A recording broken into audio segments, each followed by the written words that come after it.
Hello बच्चों, आप सभी का स्वागत है हमारे चैनल पे। तो आज के इस वीडियो में हम प्रतिभा पर्व मूल्यांकन वर्कशीट 2021-22 कक्षा 7वीं गणित विषय के लिए देखने वाले हैं। तो कक्षा 7वीं के सभी विषयों की प्रोजेक्ट कार्य गणित के हम देखेंगे आज के इस वीडियो में। सबसे पहले चैनल पे नए हो तो चैनल को सब्सक्राइब करना बिल्कुल ना भूलें। वीडियो को लाइक जरूर कर दीजिए और अपने सभी दोस्तों के साथ वीडियो को ज़्यादा से ज़्यादा जरूर शेयर करें, जिससे आपके सभी विद्यार्थियों की भी हेल्प हो सके। तो इसके पहले कक्षा 7वीं के हम बाकी विषयों के यानी हिंदी, अंग्रेजी और भी संस्कृत इन विषयों के भी देख चुके हैं। यदि आपने नहीं देखे, नीचे लिंक पर क्लिक कीजिए डिस्क्रिप्शन बॉक्स में, वहाँ पर सारी प्लेलिस्ट की लिंक भी दी गई है, उससे भी जाकर देख सकते हो, या अलग अलग वीडियो को भी आप फिर से देख सकते हो जिस विषय का चाहिए आपको। यदि आप ऐसी पीडीएफ डाउनलोड करना चाहते हैं पीडीएफ के रूप में, तो यहाँ पर आपको गूगल पे जाना है। गूगल पे सर्च करना है, क्या सर्च करना है, www.boardjankari.com। ठीक है, तो आपको पीडीएफ भी इसकी वहाँ पर मिल जाएगी। तो हम कक्षा 7वीं गणित विषय के प्रश्नों के उत्तर देख लेते हैं प्रोजेक्ट कार्य के। चैनल को जरूर से सब्सक्राइब कर लीजिएगा। तो सबसे पहले क्या लिखना है यहाँ पर आपको, विद्यार्थी का नाम, यानी यहाँ पर आपका नाम आ जाएगा, आपके पिता का नाम यहाँ पर, और उसके बाद आपकी माताजी का नाम। ठीक है, यहाँ पर कक्षा कौन सी आ जाएगी, 7वीं, क्योंकि आप कक्षा 7वीं के विद्यार्थी हो, तो ये पूरा आपको इसमें अच्छे से इन्फॉर्मेशन भर देना है। और यदि किसी भी प्रश्न में कोई दिक्कत आ रही हो, कोई प्रश्न करने में आपको समस्या आ रही हो, नहीं बन रहा हो, तो नीचे कमेंट है, आप कमेंट जाकर कर सकते हो कमेंट बॉक्स में, तो आपको सारे प्रश्नों के उत्तर वहाँ पर कमेंट के दे दिए जाएंगे। चलिए अब पहला प्रश्न से शुरुआत करते हैं। तो खंड ब में हम सबसे पहले प्रश्नों को देखते हैं। प्रश्नों को पढ़कर निर्देशानुसार उत्तर लिखिए। ठीक है, यहाँ से आपको वर्कशीट की शुरुआत करना है। तो पहला प्रश्न है, आपके घर में समतल पृष्ठ वाली बहुत सी वस्तुएं उपलब्ध है। समतल मतलब जो कैसी हो, बराबर हो। जैसे माचिस को ले लीजिए, पलंग ले लीजिए, पुस्तक ले लीजिए, मोबाइल ले लीजिए, ये सारी क्या है, समतल है। मतलब जो आसानी से चपटी हुई चीजें, उनको हम समतल कहते हैं, यही परिभाषा होती है। तो उनके नाम लिखकर आपको उनकी लंबाई चौड़ाई मापकर परिमाप ज्ञात करना है। ठीक है, तो यहाँ पर हम देखेंगे, सबसे पहले वस्तु का नाम लिख लेंगे। क्या है वस्तु, मेज हो गई, पुस्तक हो गई, मोबाइल हो गया और माचिस की डिब्बी हो गई। इनकी लंबाई हम सेंटीमीटर में लिख लेंगे, 90 सेंटीमीटर, 26 सेंटीमीटर, 15 और 5 सेंटीमीटर। अब मेज, एक एक को यदि हम देखें, एक अकेला हम मेज उठाते हैं, यानी हमारे घर में टेबल है, आप उसकी लंबाई चाहो तो नाप सकते हैं। आपके घर छोटा होगा तो उतना आएगी, यदि थोड़ा बड़ा होगा तो और ज़्यादा आ जाएगी। ठीक है, तो यहाँ पर आपको लिखना है, और इस प्रकार से उसका परिमाप आप निकालोगे तो 240 निकल जाएगा। इसी प्रकार से पुस्तक का निकालोगे तो 26 इसकी लंबाई, चौड़ाई 18, यानी परिमाप 88 सेंटीमीटर। मोबाइल की भी सेम तरीके से निकालोगे तो बिल्कुल 42 सेंटीमीटर निकलेगा। माचिस की डिब्बी का भी आपकी लंबाई 5 हो गई, चौड़ाई 3, तो परिमाप 16 निकल जाएगा। आयत का परिमाप आप जानते हो कैसे निकालते हैं, 2 कोष्टक में गुणित, जिसको हम बोलते हैं लंबाई धन चौड़ाई होता है, यानी लंबाई और चौड़ाई को जोड़ने के बाद में उसमें 2 का गुणा करना पड़ता है। ठीक है, तो ये इस प्रकार से हो जाएगा।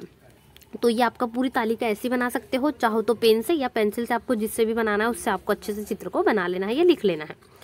और साथ ही वीडियो को लाइक करें, लाइक की बटन है, और सब्सक्राइब भी करना है, सब्सक्राइब जल्दी से कर लीजिए, ताकि कक्षा 7वीं की सभी वर्कशीट के प्रश्नों के उत्तर आपको मिल जाए। सभी विषयों की कंप्लीट हो चुकी है वर्कशीट, कोई विषय की नहीं मिल रही हो वीडियो तो कमेंट करें, आपको लिंक प्रोवाइड कर दी जाएगी। चलिए आगे देखते हैं कैसे हल करना है।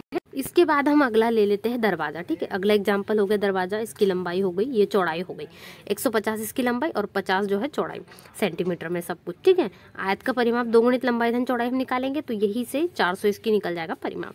17 हो गई लंबाई, कंपास बॉक्स की चौड़ाई हो गई 7, और 48 इसका परिमाप। 30 दर्पण की लंबाई, 20 इसकी चौड़ाई, यानी 100 पूरी हो गई।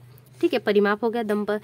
यहाँ पर हम दंपत्ति ले लेते हैं, फोटो ले लेते हैं, अभ्यास पुस्तिका ले लेते हैं, या कॉपी इसको लिख सकते हो, चाहो तो छोटी कॉपी जिसको हम बोलते हैं, वो कॉपी की भी आप लंबाई नाप सकते हो। बिल्कुल इसी प्रकार से निकल जाएगा। ठीक है, अच्छे से लिखना है सुंदर अक्षरों में। चलिए इसके बाद कुछ और प्रश्न है, जैसे उपरोक्त सारणी के आधार पर प्रश्नों के उत्तर दीजिए। तो पहला प्रश्न है, आयताकार वस्तु का परिमाप ज्ञात करने का सूत्र क्या है। जैसा मैंने बताया आपको, आयत का परिमाप बराबर से 2 गुणित लंबाई धन चौड़ाई क्या होता है, इसका सूत्र होता है, जिसको हम फॉर्मूला कहेंगे। तो ये हमारा सूत्र हुआ ज्ञात करने का, जिसके सहायता से हमने परिमाप ज्ञात करा। ठीक है, जैसे इन दोनों को जोड़ दिया, फिर इसमें 2 का गुणा कर दिया, तो ये आ गया, यही होता है सही उत्तर। अब किस वस्तु का परिमाप सबसे अधिक है, तो हमने देखा दरवाजा, एक दरवाजा की सबसे ऊंचा होता है और चौड़ा भी, तो इसका परिमाप हमारा सर्वाधिक निकला 400 सेंटीमीटर। आपकी सारणी को वापस पलट कर देख लीजिए, पेज पलटाकर, आपको पूरी 400 सेंटीमीटर सबसे सर्वाधिक दिखेगा। इसके बाद हमारा तीसरा प्रश्न था, किस वस्तु का परिमाप सबसे कम है। तो सबसे कम परिमाप छोटी सी एक होती है, माचिस की डिब्बी। इससे छोटा हमने कोई सामान नहीं लिया समतल में, तो 16 सेंटीमीटर सबसे कम इसका निकला है। ठीक है, तो सही उत्तर हो जाएगा माचिस की डिब्बी। चलिए अगला प्रश्न देख लेते हैं। तो चौथा प्रश्न है, सबसे अधिक व सबसे कम परिमाप वाली वस्तुओं के परिमाप में कितना अंतर है। आप ऐसे प्रश्नों को पहले भी हल कर चुके हैं। तो सबसे अधिक परिमाप जैसा मैंने बताया दरवाजे का है, कोष्टक में दरवाजा भी लिख सकते हो चाहो तो, ठीक है। और सबसे कम परिमाप है माचिस का। इसके पहले जो आपकी वर्कशीट थी उसमें भी हम ऐसे ही प्रश्नों को हल कर चुके हैं। तो हम इसका अंतर निकालेंगे। परिमाप लिखना याद रखिए, ठीक है। परिमाप लिखिए तो दरवाजे का परिमाप 400 और सबसे कम माचिस का हो गया 16। चाहो तो कोष्टक माचिस और दरवाजा भी लिख सकते हो। दोनों में से हम इनको घटा देंगे क्योंकि हमें अंतर पूछा गया, तो यानी इनमें दोनों में कितना अंतर है। तो घटाने के बाद हमारा 384 सेंटीमीटर निकला, मतलब दोनों के बीच इतना अंतर है क्योंकि 16 सेंटीमीटर केवल माचिस का है, इसीलिए हमारा सही उत्तर हो जाएगा 384 सेंटीमीटर, ठीक है। प्रश्न क्रमांक चौथे का। इसके बाद पांचवा प्रश्न है, सभी वस्तुओं को उनके परिमाप के मान के अनुसार अवरोही क्रम में लिखिए, ठीक है। देखिए, अवरोही यानी क्या होता है, घटता हुआ क्रम, आपको जानना जरूरी है। आरोही यानी बढ़ता हुआ क्रम, यानी हमें आरोही कहा जाता तो हम माचिस से शुरुआत करते क्योंकि फिर छोटा, फिर उससे बड़ा, फिर उससे बड़ा, ऐसे चलते। लेकिन हमें अवरोही कहा है यानी सबसे बड़ा, फिर उससे छोटा, फिर उससे छोटा, फिर आखिर में सबसे छोटा आएगा। तो हम सबसे बड़ा जानते हैं, परिमाप के आधार पर आप इसको बना सकते हैं, ठीक है। जिसका परिमाप सबसे सर्वाधिक है, जैसे दरवाजे का सर्वाधिक है, उसके बाद मेज का हमें मिला, फिर दंपत्ति का है, फिर दर्पण का है, फिर पुस्तक का है, फिर इसके बाद में फोटो, फिर अभ्यास पुस्तिका है, कंपास बॉक्स है और मोबाइल है, फिर माचिस की डिब्बी है, ठीक है। तो इस प्रकार से आपको इन प्रश्नों को हल करना है। चैनल पे नए हो तो चैनल को सब्सक्राइब जरूर करो बच्चों, सभी दोस्तों के साथ भी शेयर करो और उनसे भी कहे कि चैनल को सब्सक्राइब करना बिल्कुल ना भूले, जिससे कक्षा 7वीं की सभी वर्कशीट के प्रश्नों के उत्तर आपको मिल सके। चलिए अगला प्रश्न देख लेते हैं। प्रश्न क्रमांक दूसरा क्या है, विद्यार्थी 10 परिवारों के दैनिक खर्च को सारणी में बिंदुवार लिखे तथा इसके आधार पर मासिक खर्च का आकलन कर निम्नलिखित प्रश्नों के उत्तर देवे। आपको क्या करना है, कुछ प्रश्नों के उत्तर देना है। परिवार क्रमांक दिया गया है, फिर राशन पर आने वाला दैनिक खर्च है, फिर इसके बाद है दूध पर आने वाला दैनिक खर्च, फिर सब्जी पर आने वाला और अन्य खर्च है और कुल खर्च हमारा इतना होगा। और उसके अलावा महीने में यानी मासिक हमारा इस एक चीज़ पर कितना खर्च होता है 30 दिन का, वो हम देखेंगे। चलिए सबसे पहले आप यहाँ पर कॉलम जो बने वाले उसमें नंबर 1 पे लिखेंगे 100 रुपये हमें क्या आता है, राशन पर खर्च आता है, मतलब इसमें अनाज वगैरह ले लीजिए वो। तो कैसे हो जाएगा, अनाज दूध सब्जी दो है सब, तो दूध पर हम 20 रुपये खर्च करते हैं डेली के, सब्जी पर हम 50 रुपये खर्च कर देते हैं, अन्य खर्चे में और हमें 50 लग जाते हैं, मतलब हमारा डेली का खर्च कितना हो गया 220 रुपये। अब यदि हम एक दिन में 220 करते हैं तो 30 दिनों में कितना करेंगे, तो ऐसे इसको गुणा करके निकाल लोगे, ठीक है। ऐसे आपको गुणा कर लेना है। तो 6600 हमारा जो है महीने का खर्च इतना केवल हमारा राशन को लेकर होता है, तो ये हो जाएगा। और सेम तरीके से आपको निकाल लेना है जैसा मैंने आपको गुणा करके बताया। दूसरा 90 हो जाएगा, किसका खर्च है, ये भी हमारा राशन का, यहाँ पर हम जो दूसरा पॉइंट में लिख लेंगे राशन पर, तो अगले दिन हमारा इतना, ठीक है। तो इस प्रकार से आप इसमें लिख सकते हैं। आपको अच्छे से जो दूसरे परिवार का हमने लिया, यहाँ पर आपको क्या बोला है 10 परिवारों का, क्योंकि अब ये जो 20 आ रहा था यहाँ पर 100 रुपये राशन पर, थोड़ा बड़ा परिवार रहा होगा इस कारण यहाँ ज़्यादा आ रहा था।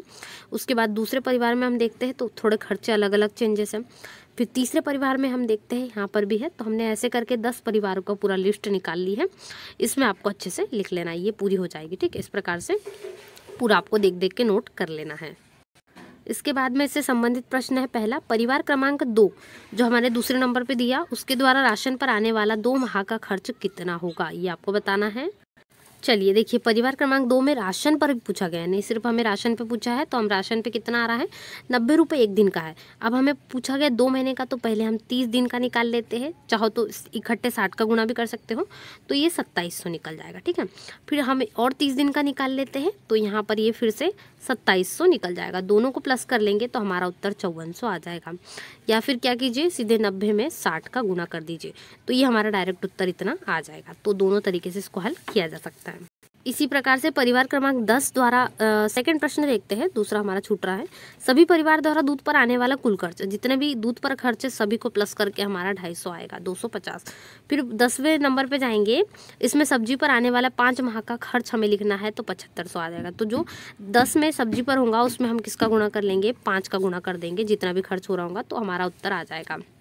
ऐसे ही है परिवार क्रमांक 3 में है, किस मत पर सबसे अधिक मासिक खर्च है, तो अन्य खर्च सर्वाधिक है, ठीक है, ये उत्तर हो जाएगा। अब 5वें प्रश्न में, परिवार क्रमांक 5 द्वारा राशन पर आने वाला मासिक खर्च दूध पर आने वाले मासिक खर्च से कितना अधिक है, दोनों की तुलना करना है। चलिए देखते हैं परिवार क्रमांक 5 में, तो राशन का खर्च यहाँ पर 3000 रुपये है, दूध का खर्च है 900 रुपये। अब इनका अंतर यानी दोनों को घटाना है, ठीक है। तो 3000 में से हम 900 को घटाएंगे तो 2100 बचता है।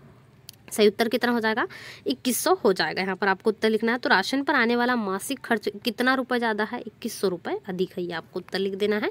इस प्रकार से हो जाएगा, बहुत ज़्यादा है 900 से 2100 यहाँ पर, तभी जाके वो 3000 है।